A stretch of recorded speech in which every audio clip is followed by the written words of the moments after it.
po sa inyo mga magulang at mga kapatid. At atin pong pag-uusapan ngayon ay ang topic natin sa youth camp, ang Wear Your Faith Mask. Okay po. Ngayon po ay uumpisahan natin to sa tanong na handa na ba ang pananampalataya natin? Okay po. Ngayon, ano ba ang pananampalataya? Umpisa natin ang pananampalataya ay paniniwala, okay, sa mga bagay na hindi nakikita. Okay? Alam naman natin na ang Diyos hindi natin nakikita, pero nararamdaman natin siya. Okay?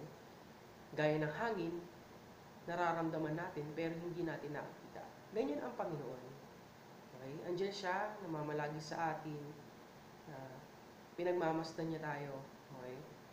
Ngayon, ang tanong natin kanina ay, handa na ba ang pananampalataya natin? Okay? Ang pananampalataya natin ay dapat hindi gaya ng mga face mask ngayon na matapos natin gamitin ay huhubarin na natin, okay? Ang pananampalataya po natin ay once na tinanggap na natin ang pananampalataya, hindi na po ito dapat tinatanggal o tinatalikuran, okay? Sino ba yung mga halimbawa natin na apostol ng Diyos na matapos na magkaroon ng pananampalataya ay nagdire-diretso at inalay niya ang buong buhay niya para sa Panginoon. Okay? Yan po ay si Pablo. Okay? Alam naman natin kung ano ang kasaysayan ni Pablo.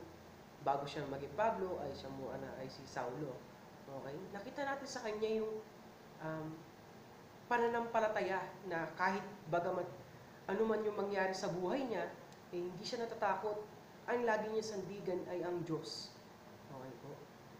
Okay, isa pang sample natin para mapaliwanag natin ay kung matatandaan natin yung sa nangyari sa Ehipto, okay, kay Moises, sa Paraon, okay, nagbigay ng mga maraming salot ang Diyos sa lupain ng Ehipto dahil ayaw pakawalan ng Paraon yung bayan ng Diyos. Okay?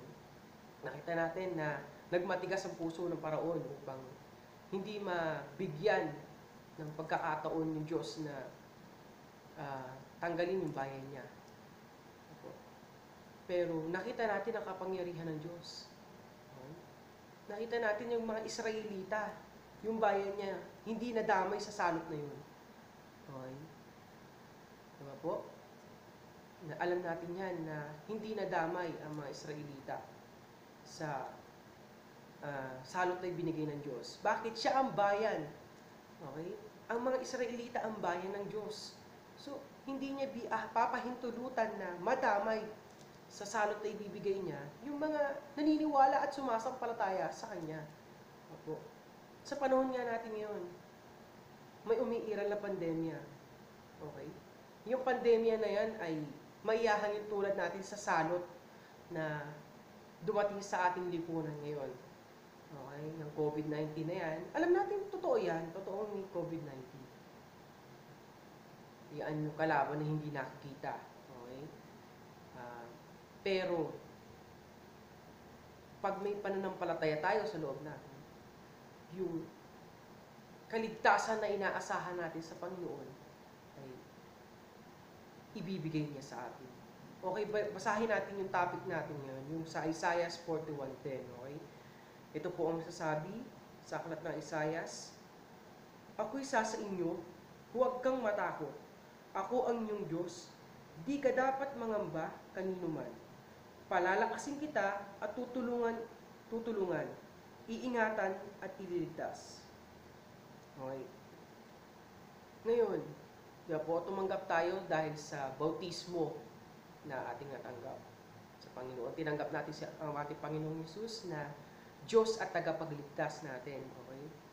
Doon pa lang po sa pagtanggap natin sa Panginoon ay may pananampalataya na tayo. Bakit? Ba't tatanggapin mo ang ating Panginoong Hesus kung wala kang pananampalataya sa Kanya? Di ba po? Na hindi mo nga siya nakikita pero tatanggapin mo siyang Diyos. Di ba po? yun yung isang big question doon. Pero tinanggap natin. Ibig sabihin, tayo may pananampalataya bago natin siya tanggapin. Okay po? At sabi niya, ah, pag siya ay nasa sa atin, dahil nakipag-isa tayo sa Diyos, alam natin na pag nakipag-isa tayo sa Diyos, nasa atin ang Diyos, nananahan sa atin ng Diyos dahil likha niya tayo at hindi tayo likha ng tao. Okay po? Ngayon, ito yung isang dahilan kung bakit nawawala yung pananampalataya natin. Dahil sa takot. Amin natin mga kapatid na marinig pa lang natin o maumpisahan pa lang natin itong COVID na to ay sigurado may takot na nananahan sa atin. Okay po. Pero pinanahalalahanan tayo ng Diyos na huwag tayong matakot. Manindigan tayo na ang pananampalataya natin na sa Diyos na kahit anong mangyari sa atin, hindi niya tayo pababayaan. Okay po? Hindi tayo pababayaan ng Diyos. Pangako niya yan sa atin. Kaya, huwag tayong matatakot. Sabi niya dito, siya ang Diyos natin. Hindi dapat tayo mangamba. Okay? Kahit kanino man, syempre, palalakasin kita at tutulungan. Okay? Ito po yung isang mahalaga dito. Once po tayo nangihina, imbis na tumalikod tayo, gumawa tayo ng maraming kasalanan, manalangin po tayo. Okay? Manalangin po tayo na yung nararanasan nating mga problema, mga pagsubok, higit sa lahat yung mga tukso na yan, ay mapagtagumpayan natin, gabayan tayo ng Diyos, na sa lahat ng magiging desisyon natin ay alam natin na andoon yung patnubay niya sa atin. Okay po? Na magtiwala tayo sa Kanya na hindi niya tayo pababayaan. Okay po? Na dagdagan niya araw-araw yung pananampalataya natin upang tumibay tayo at hindi tayo matulad sa iba na makasumpong lang ng pagsubok, matinding pagsubok, tatagikod na. Okay po? Maging halimbawa sa atin si Job na kinuha yung kayamanan, inalis yung kayamanan, inalis yung mga anak, inalis yung asawa niya, katuwang niya sa buhay, pero nanindigan na ang Diyos hindi lang dapat sa kasaganahan natin pinapasalamatan, kundi sa lahat din ng mga pagsubok na ating tinatanggap. Yun po, dapat maging halimbawa natin si Job. Okay? Isa pang halimbawa dapat sa pananampalataya natin, yung father of faith o si Abraham na ibinigay ng Diyos yung hiling niya na magkaroon ng anak, pero hiningi pa rin ng Diyos yung anak niya, pero hindi siya nagdalawang isip na ibigay yung anak niya sa Diyos. Okay po.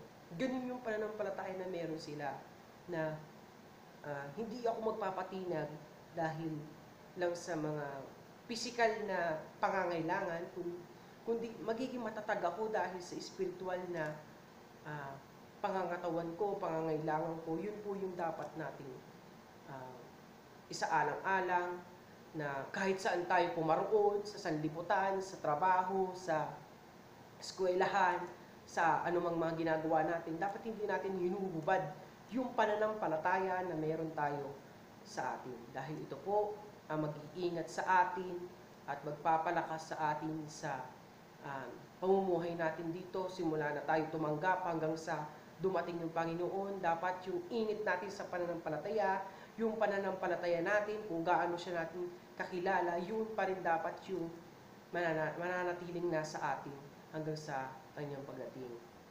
Okay po? Na yung kalaban kasi natin ngayon, sa panahon natin ngayon, ay hindi nakikita.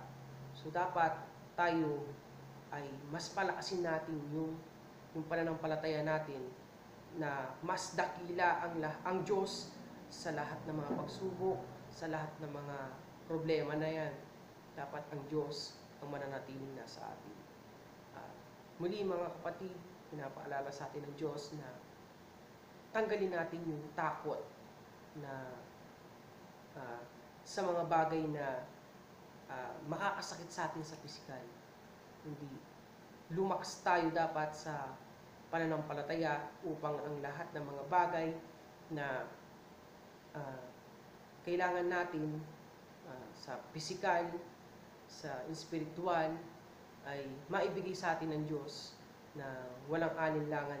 Dapat tayong nananampalataya na lahat ng mga bagay ay kaya niyang gawin dahil siya ang Diyos, siya ang lumikha ng lahat ng mga bagay at siya rin ang may karapatan na kumuha ng ating buhay. So, muli pang mga kapatid ay manampalataya tayo sa Diyos ng isang pananampalataya, isang bautismo, isang kaligtasan na ating matatamasa sa muli niyong pagparito.